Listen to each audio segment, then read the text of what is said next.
A tribute to China's tank man. On April 17, 1989, tens of thousands of university students began to gather spontaneously in Tiananmen Square, Beijing, the nation's symbolic central space. Demonstration escalated and spread to other cities and universities. On April 22nd, more than 100,000 university students assembled outside the Great Hall of People in Tiananmen Square. Over the next days, students boycotted classes to organize into unofficial student unions, which were a legal act in China.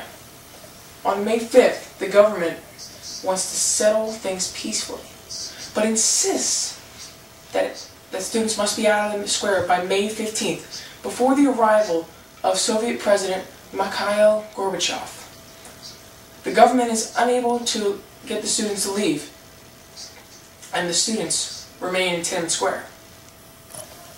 On May 13th, about 160 students began a hunger strike to protest China's corrupt government. Over the next 3 days, the hunger strike grew to 3,000 people. On May 15th, Soviet President Mikhail Gorbachev arrived in Beijing. The hunger strike forces caused the government to cancel plans and caused him to leave Tiananmen Square. The Chinese government accepts this as an embarrassment and an insult to themselves. On May 19th, the protesters staged a massive sit-in on Tiananmen Square, which draws about 1.2 million supporters. On May 20th, 1989, martial law was declared, and China's law caused Chinese armies to enter Beijing. A huge army of the protesters blocked the streets. The students and protesters began a dialogue with the soldiers, appealing with the soldiers to join them. They fed them, they gave the soldiers water, and they talked to them. They were so confused and didn't know what happened, and they did not want to hurt them. On June 4th, the army moved out of Beijing, but the army used this as a huge episode and challenge to their government authority. They needed to make a stand, a bloody stand. They had to prove that the government was in control. The government was not pleased with the sympathetic soldiers at all.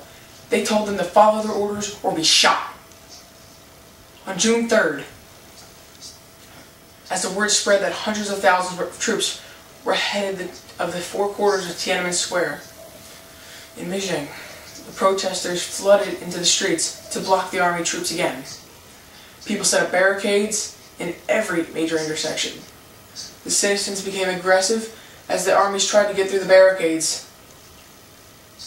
At 10:30 p.m., the soldiers started firing on the civilians with AK-47s loaded with battlefield ammunition, including armor-piercing ammunition. On May 4th, several hours after the first clash, the army reaches Tiananmen Square at about 1 a.m. and waits for orders from the government. The soldiers have been told not to shoot, but they'd also been told to clear the square by 6 a.m. No exceptions, no delays. The students did leave the square in front of thousands of soldiers. But later that morning, people tried to enter Tiananmen Square again. The soldiers ordered them to leave. When they refused to leave, the army opened fire on unarmed civilians. As the demonstrators retreated, the army commander eventually gave an order to fire on the protesters again. When the rescue workers tried to approach, they too were shot. No one knows for certain how many people died over those 2 days, but the Chinese Red Cross initially reported 2,600 people dead. On June 5th, when all the protesters were gone, and in silence, the world witnessed one final heroic act of defiance. As a column of tanks slowly went down the road of Tiananmen Square, an unarmed young man, only armed with a shopping bag, crossed the street and stopped as the tanks approached him, and he refused to move. The tanks then stopped. Instead of running him over, the first tank tried to go around him, but the young man stepped right in front of the tank again, and again, and again, many more times until the tank comes to a complete stop, as well as the tanks behind him. The entire convoy of tanks was brought to a halt by one man.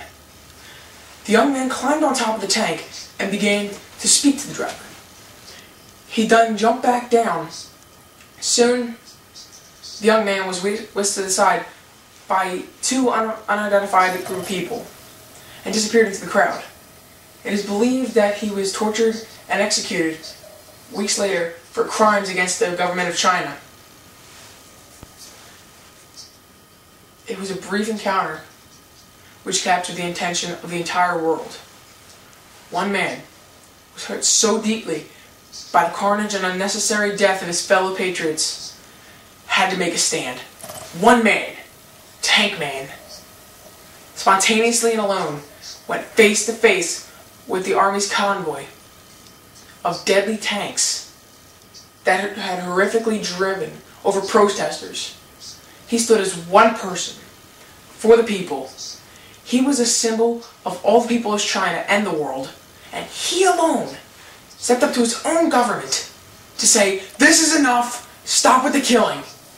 His actions defined bravery as he stood in front of the army, armed with shopping bags, to defend his family, his friends, and everyone he loved